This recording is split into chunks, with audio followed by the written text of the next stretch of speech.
Hi guys! Welcome to part 2 of the Madeira Digital Nomad series.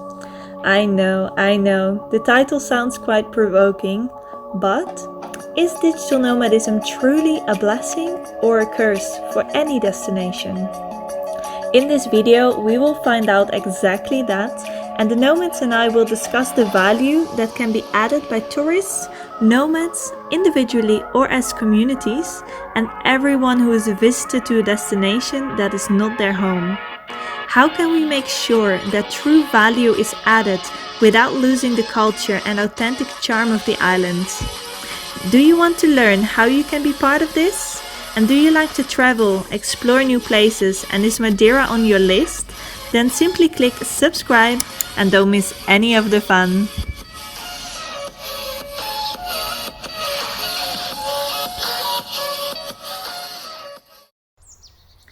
What we see happening all around the world, but especially where mass tourism and digital nomadism are already far advanced, is that local businesses and people and their traditions slowly start to disappear because they simply cannot compete with the outside forces, or because they cannot afford to stay and live in the place they were born.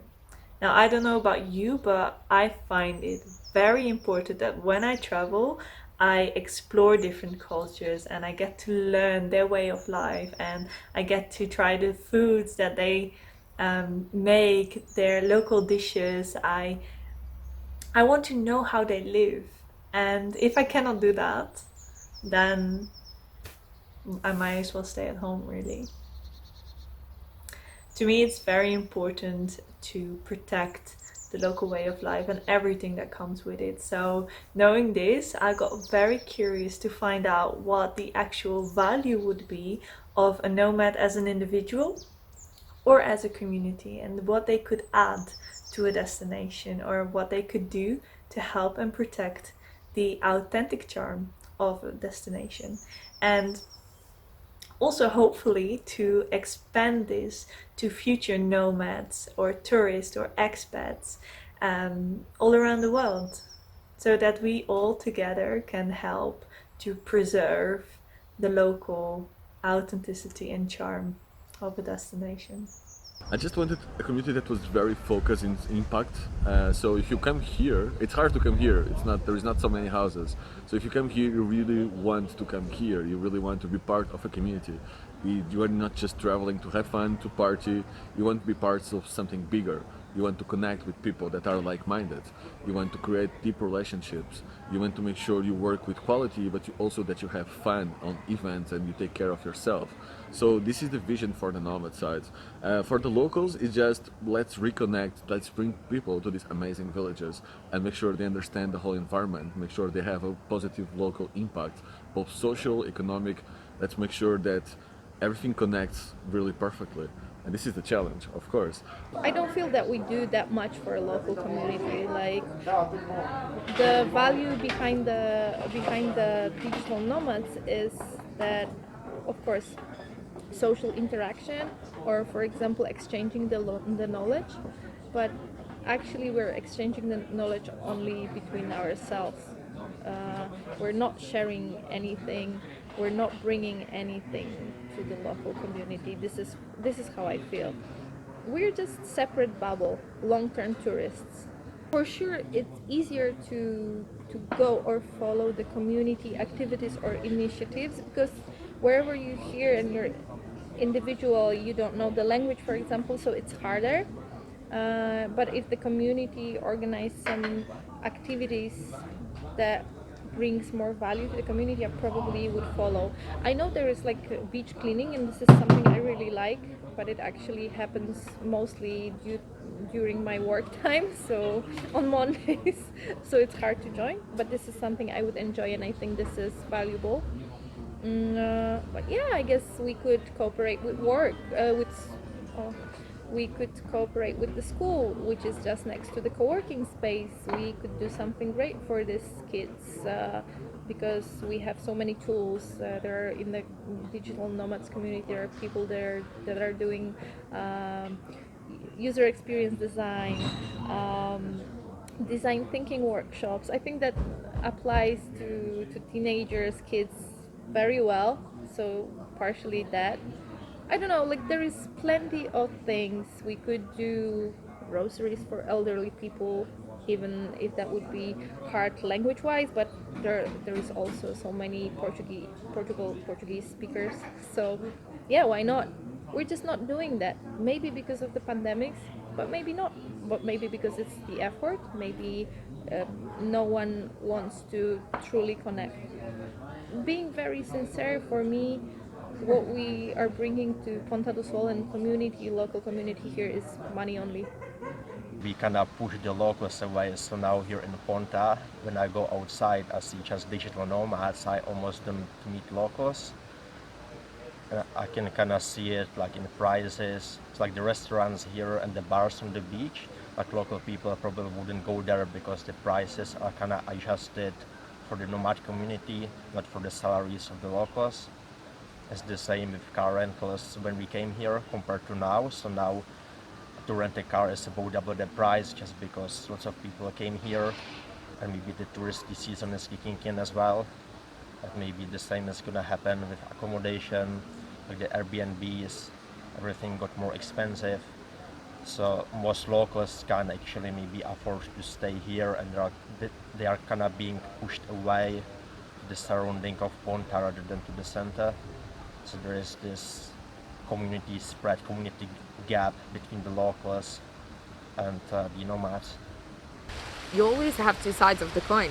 And will you stop doing something that is positive long term because people will just raise the prices because they are greedy? You shouldn't.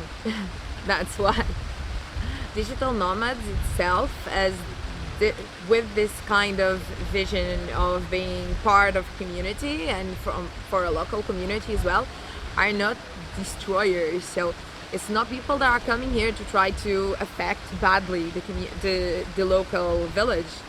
So it's people that are aware and want to help with the impact in the community, want to be part of the village, and want to do something that impacts positively the village where they are in. We talk about nomad village, but this is the Punta do Sol village first of all, and then it's us coming here to this village and being hosted by a village because even if, yeah, I think that's the mindset we should have at least, now that we are here, we're being hosted by the cultural center, by these amazing people and that created this project, that people that are opening their villages to us. I see a lot of opportunities. Well, I work on innovation, so for me it's like you have a big group of people with many different skills that are coming to these places, to these remote places like Punta do Sol and many other nomad villages that there are around the world.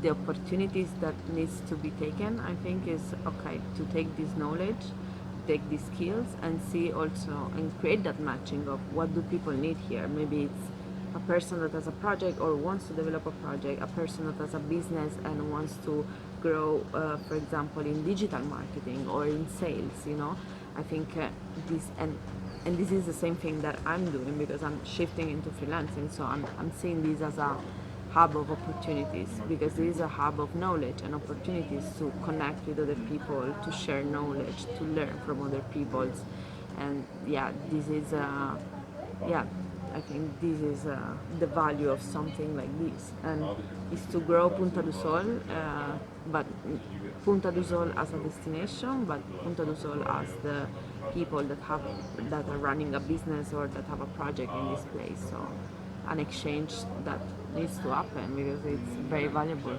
very much valuable. We are professionals with very diverse skill set. Some of them have really good entrepreneurship skills. So I know Madeira is lacking that.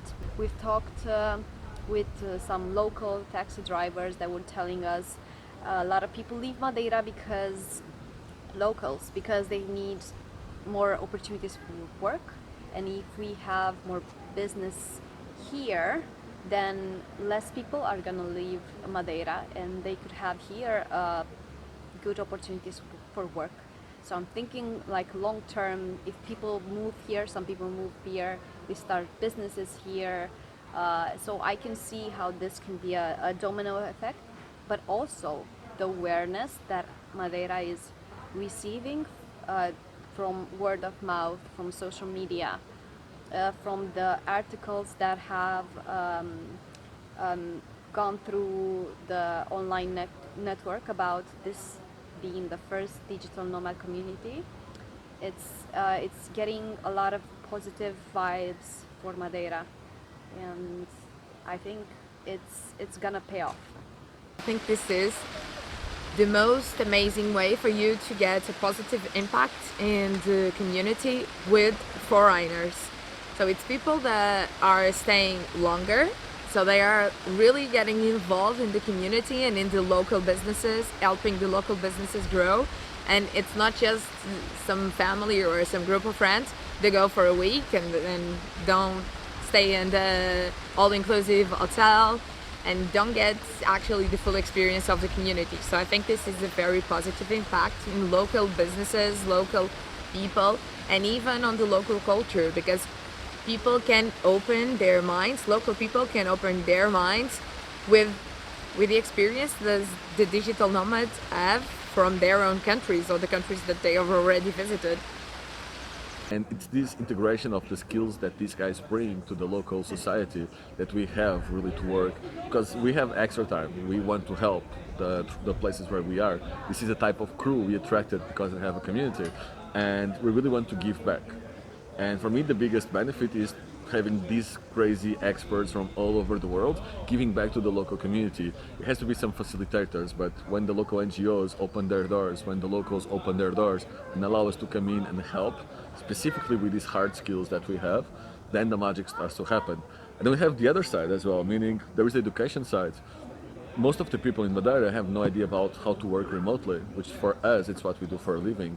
So we can help people by educating them, first opening their horizons, like these 150 people are in Madeira working remotely for all over the world. Why can't they do the same? And suddenly it's not about creating jobs, it's about people now can work from anywhere in the world, and we can help them out, at least opening the horizons and make them understand they can work for anywhere in the world. To show them that there's so much more to life, that you can take your work while you travel, that you can choose the life that you want to live, and that you don't have to follow what society shows you. You don't have to sit in an office from 9 to 5 and then enjoy life, that you don't have to wait for the weekend to start enjoying your life. There's many people my age, younger, older, that are actually not feeling fulfilled in their job, or having to ask permission to take holidays, like twice a year. So showing that there's other ways to live is also a very valuable thing. So guys, is digital nomadism truly a blessing or a curse? I guess that completely depends on us. And what can you personally do to add value to the destination you're visiting and preserve the local way of life? Here are my 3 top tips. 1. Vote with your wallet. Demonstrate your support for local and sustainable business by purchasing goods and services from them. This can include restaurants, tour operators, souvenirs, and accommodation. 2. Don't contribute to housing displacement. You can help the locals by renting a room or apartment from a local family rather than a foreign investor. 3. Volunteer at local charities. Walk dogs at a shelter or help at a beach cleanup. Respect local culture and their way of life. Together we can make this world a better place and preserve the beauty that is already surrounding us. Have you enjoyed watching this video? Then don't forget to click subscribe and you won't miss any of the fun. Thank you very much for watching, and I'll see you next time.